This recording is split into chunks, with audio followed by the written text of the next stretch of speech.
Fermer la lumière de sa classe en juin, là, c'est plus qu'un simple geste. C'est une invitation au recul, à la réflexion, au repos aussi.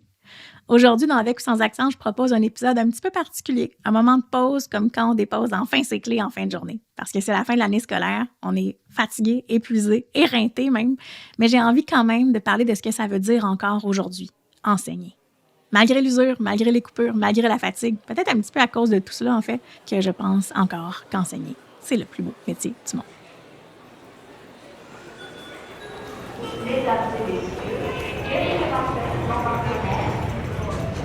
Bonjour à tous, je m'appelle Tania Lompré. L'éducation, l'immigration, la langue française, ça vous intéresse? Vous êtes au bon endroit parce que moi aussi. Ensemble, on va explorer plusieurs enjeux reliés de près ou de loin à la francisation, à l'immigration, à l'enseignement et à l'apprentissage.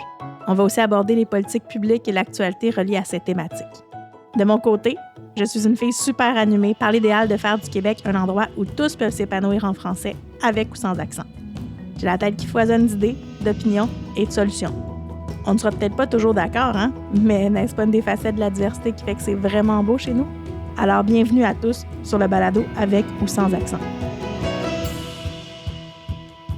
La fin juin, ça évoque quoi pour vous, chez vous, la fin d'année scolaire? En fait, moi, comme enseignante, c'est toujours un moment que j'aime pas beaucoup, en fait. Je ne sais pas vous, mais je sais qu'il y a beaucoup d'enseignants qui attendent vraiment impatiemment la fin de l'année. Puis oui, parce qu'on est fatigué, on a envie quand même de se reposer et de faire en sorte de pouvoir recharger ses batteries, hein, parce que souvent, enseigner, les gens nous disent qu'on est en vacances, hein, mais pour moi, le repos, l'été, c'est pas nécessairement des vacances, c'est vraiment une période où on doit recharger nos batteries, hein, parce qu'enseigner, même si c'est le plus beau métier de la planète, c'est quand même éreintant, épuisant. Surtout, en fait, lorsqu'on termine une année en dents de scie comme cette année, si vous êtes enseignant au Québec, vous commencerez peut-être aussi une année qui s'annonce particulière, hein, avec les coupures qui sont annoncées. Pour moi, la fin d'année scolaire, c'est un moment que j'aime pas du tout parce que je dois dire au revoir, en fait, à mes étudiants, des gens avec qui j'ai été pendant plusieurs semaines, plusieurs heures, puis avec qui je développe une relation super privilégiée, hein. Donc, si vous enseignez ou si vous avez déjà été étudiant, vous savez ce que c'est. C'est ce lien-là qui se crée, en fait, entre un enseignant et ses étudiants.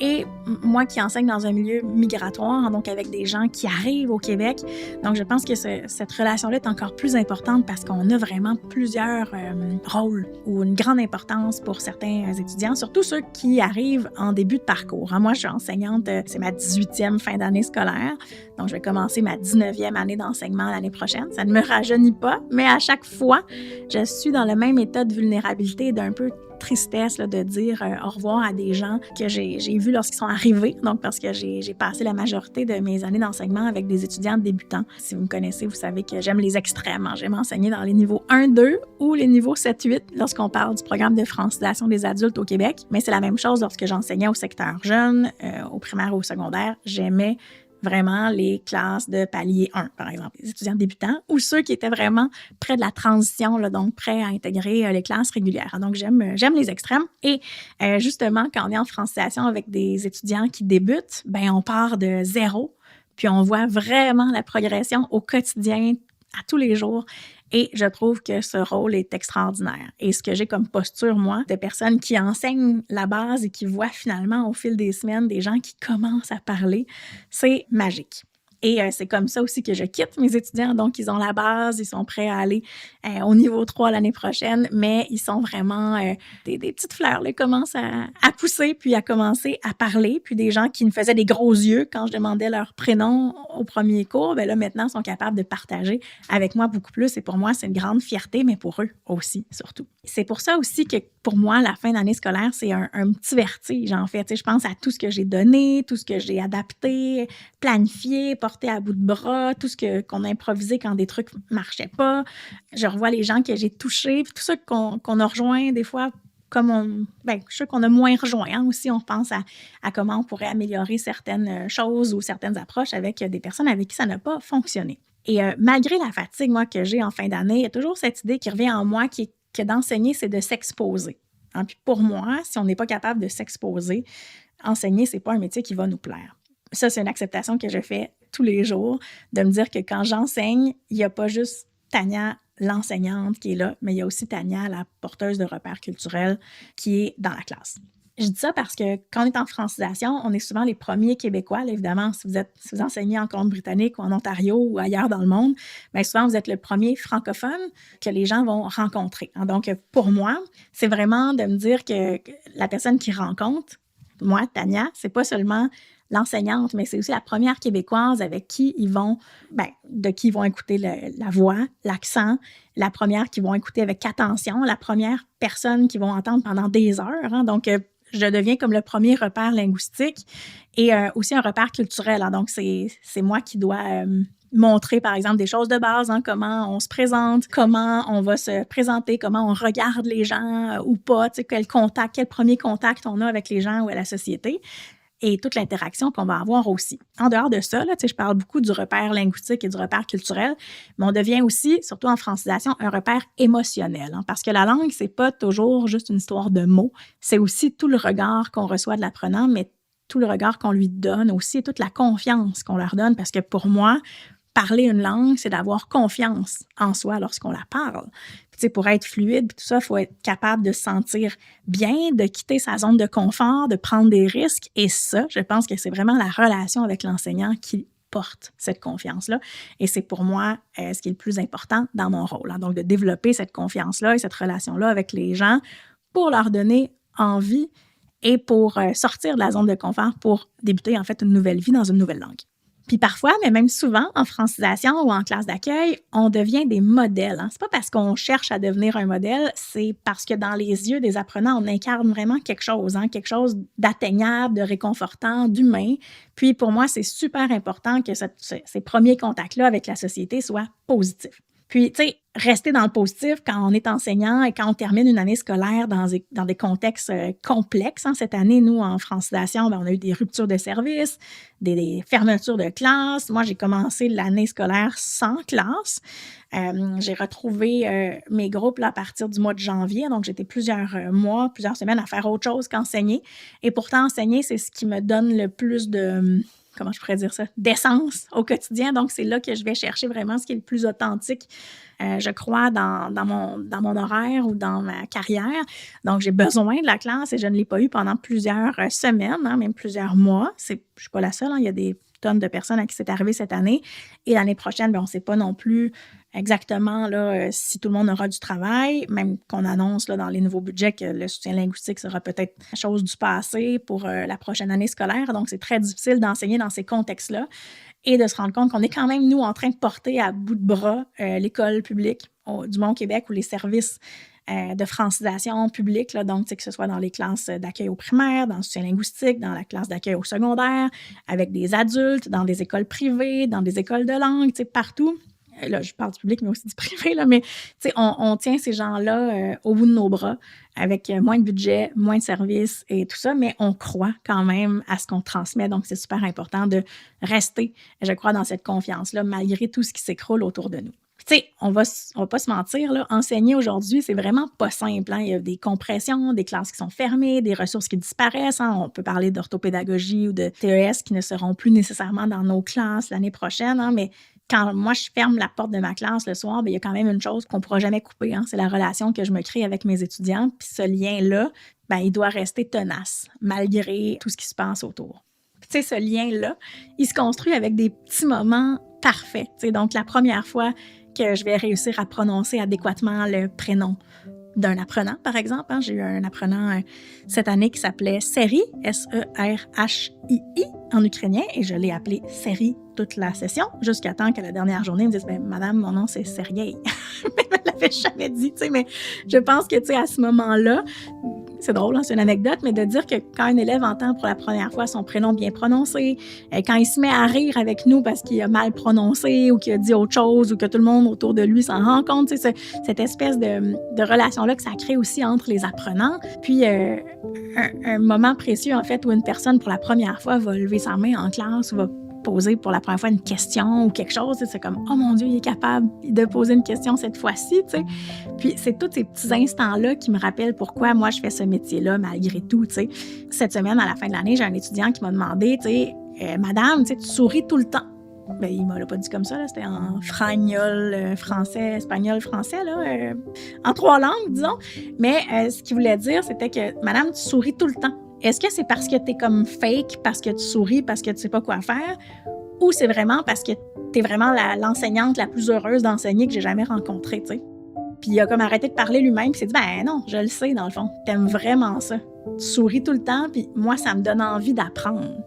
Ton sourire, ta personnalité, ton ouverture me donne envie d'apprendre le français, de rester au Québec, puis ça, pour moi, c'est le fun, tu sais. Puis ça a été ma paye de la session. de me dire que juste ça, juste l'attitude ou la relation que j'avais développée avec lui, ça lui donnait envie de revenir à l'école, d'apprendre le français, puis de contribuer davantage à la société québécoise, même si cette personne-là est anglophone puis qu'elle aurait pu se débrouiller relativement sans avoir cette passion-là d'apprendre le français, tu sais.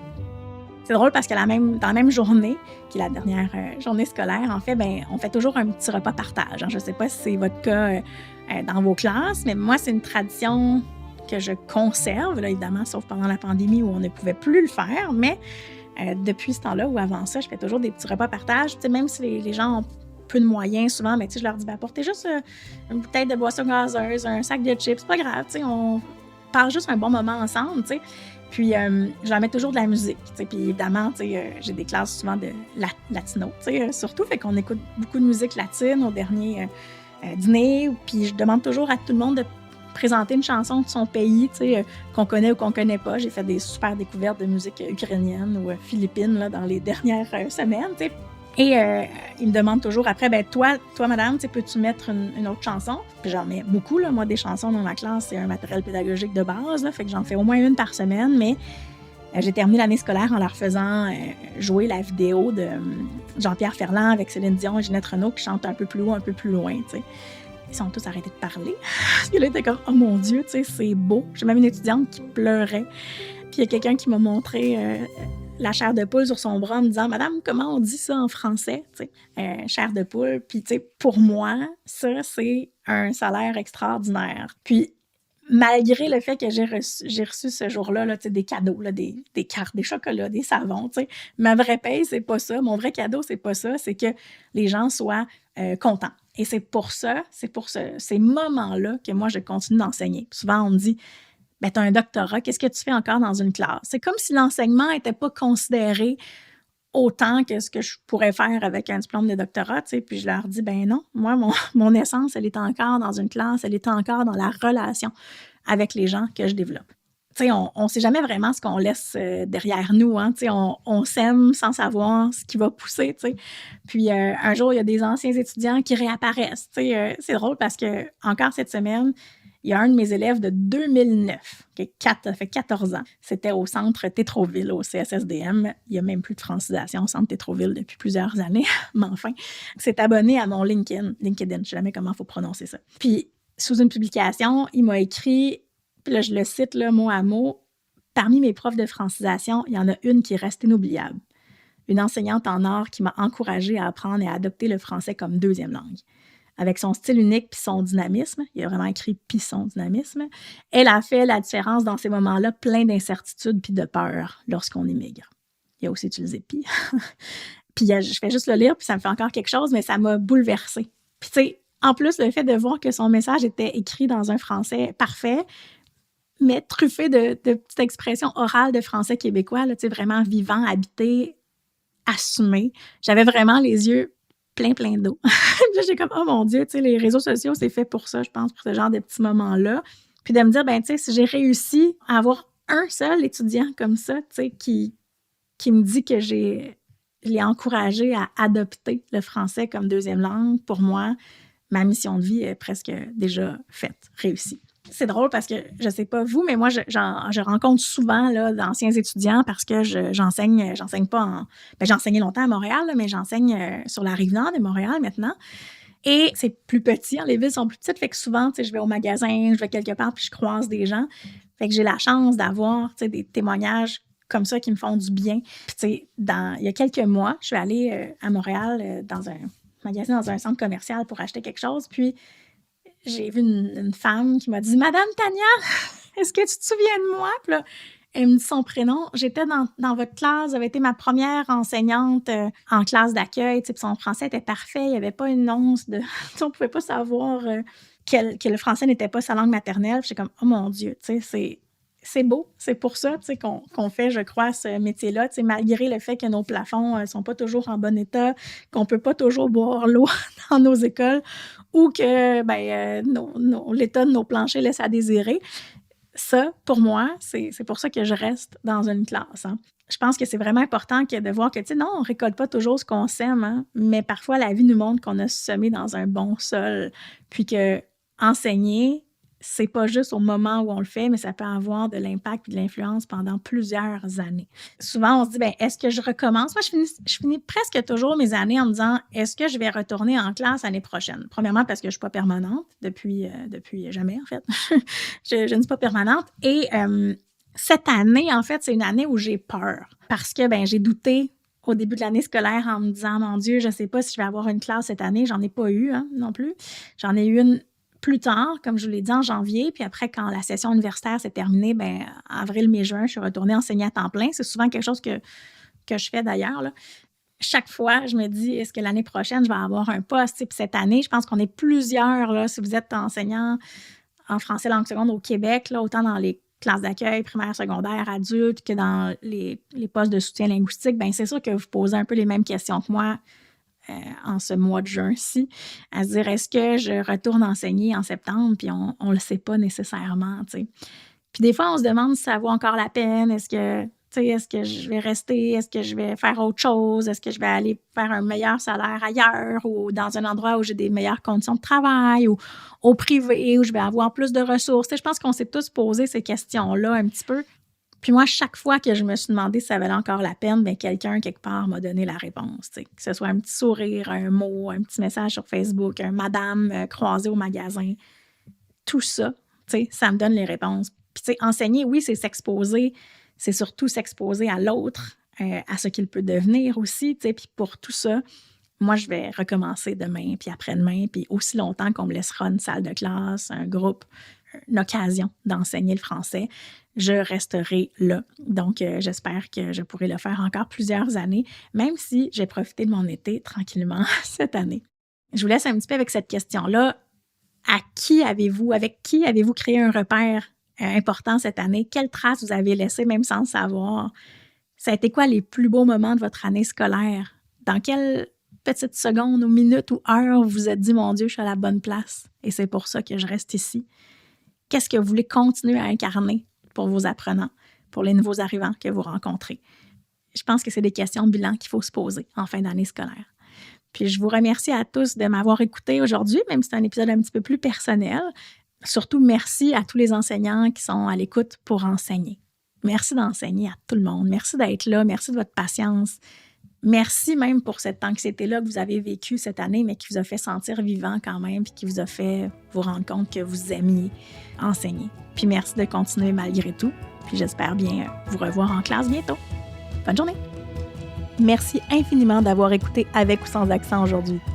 J'espère que nos échanges ont été aussi stimulants pour vous que pour moi et que vous serez à l'écoute pour les prochains épisodes.